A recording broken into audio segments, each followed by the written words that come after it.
Bismillahirrahmanirrahim. Assalamualaikum warahmatullahi wabarakatuh. Ustazah yang solehah. Ya, baik, pagi ini kita bertemu kembali dengan pembelajaran daring. Baik, pembelajaran kita awali dulu dengan mengucapkan lafal basmalah. Bismillahirrahmanirrahim. Nah, kita sekarang sudah masuk pada tema 2, masih menggunakan buku pena 5A ya, yaitu tema 2 udara bersih bagi kesehatan. Nah, sekarang saya akan menjelaskan dulu muatan bahasa Indonesia, yaitu mencari informasi penting dari teks. Apa itu informasi? Informasi adalah sekumpulan fakta yang menggambarkan sebuah kejadian atau peristiwa. Nah, bagaimana cara kita mendapatkan informasi dari sebuah bacaan atau teks? Nah, tentu yang pertama kita lakukan adalah membaca teks tersebut secara keseluruhan.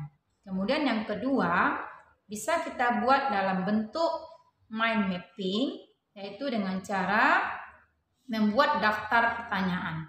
Nah, untuk daftar pertanyaan ini tentu kita menggunakan kata tanya. Apa saja kata tanya yang biasa kita gunakan dalam daftar pertanyaan? Yang pertama, siapa?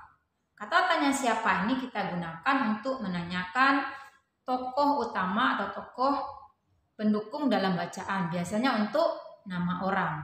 Yang kedua, kata tanya apa? Itu untuk menanyakan nama benda, akibat, dan judul, tema. Contohnya, apa akibat yang ditimbulkan karena membuang sampah sungai? Kemudian yang ketiga yaitu berapa. Berapa kata tanya untuk menanyakan jumlah ya, atau banyaknya benda. Atau waktu juga bisa. Kemudian yang keempat, di mana. Di mana itu untuk menanyakan tempat atau latar. Selanjutnya kapan. Kapan, yang kelima kapan, yaitu untuk menanyakan waktu kejadian dalam peristiwa. Kemudian bagaimana, menanyakan cara, proses, atau urutan, pendapat, ataupun sikap.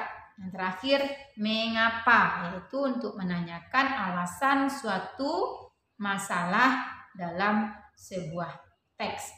Nah, untuk memudahkan kita memahami bacaan itu, mendapatkan informasi tersebut, boleh juga kita buat dalam bentuk peta pikiran atau mind mapping. Sekarang kita bernyanyi dulu ya tentang mind mapping. Dengarkan saja ya. Lagunya tentang mind mapping, irama anak gembala. 1, 2, 3. Marilah kita buat mind mapping, judul di tengah dan huruf besar. Buat cabangnya yang besar juga, tariklah ranting yang kecil saja. La la la la la la la la la la la, pasti kita bisa. Janganlah lupa diberi warna supaya ingat sepanjang masa. Cabang dan ranting warna serasi, sedang simbolnya warna lainnya. La la la la la la la la la la, hore kita bisa. La la la la la la la la la la, hore kita bisa. Sana saja. Nah, sekarang saya akan contohkan bagaimana cara membuat mind mapping. Silakan perhatikan contoh berikut. Sudah, nak saja lihat buku antum halaman 78 yang berjudul pencemaran udara. Nah, saja buat ikan. Di judulnya di tengah kita buat dengan huruf kapital. Nah, kita beri bulat-bulatan seperti balon-balon ataukah seperti awan, terserah kreasi antum masing-masing. Pencemaran udara. Untuk yang pertama, apa sumber pencemaran udara? Nah, kita mulai membuat pertanyaan. Apa sumber pencemaran udara? Nah, pertama jawabannya adalah asap pabrik atau asap industri. Yang kedua, asap dari kendaraan bermotor. Nah, pertanyaan kedua, apa akibat pencemaran udara? Jadi informasinya itu kita dapatkan dari pertanyaan kita ajukan. Apa akibat dari pencemaran udara? Yang pertama, gangguan pernafasan. Yang kedua, udara menjadi panas.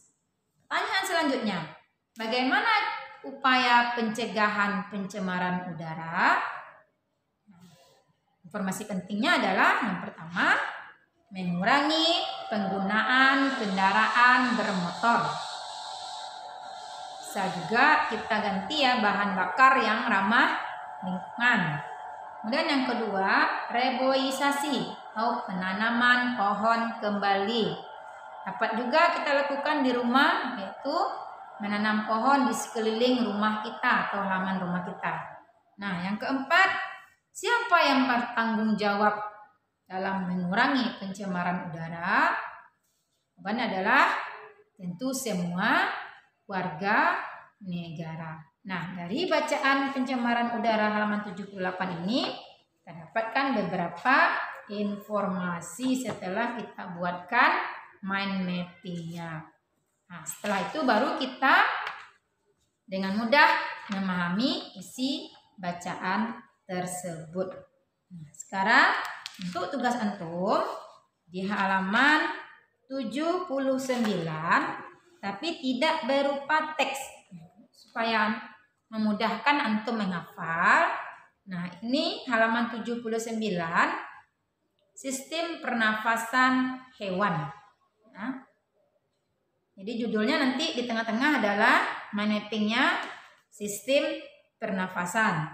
Nah, antum buat cabangnya yaitu cacing tanah, serangga cabang lain, ikan, amfibi, reptilia, burung, dan mamalia. Silakan dibuat pada cacing tanah bernafas menggunakan apa?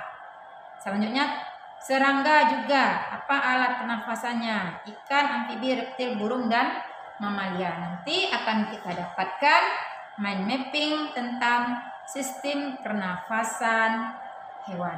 Bisa dipahami anak ustazah? Di tugasnya silakan antum fotokan dan kirim di kelas hukum. Demikian dulu dari kita pada pagi ini, mudah-mudahan bisa dipahami. Kita ucap lafal hamdalah, alhamdulillahirabbil alamin. Assalamualaikum warahmatullahi wabarakatuh.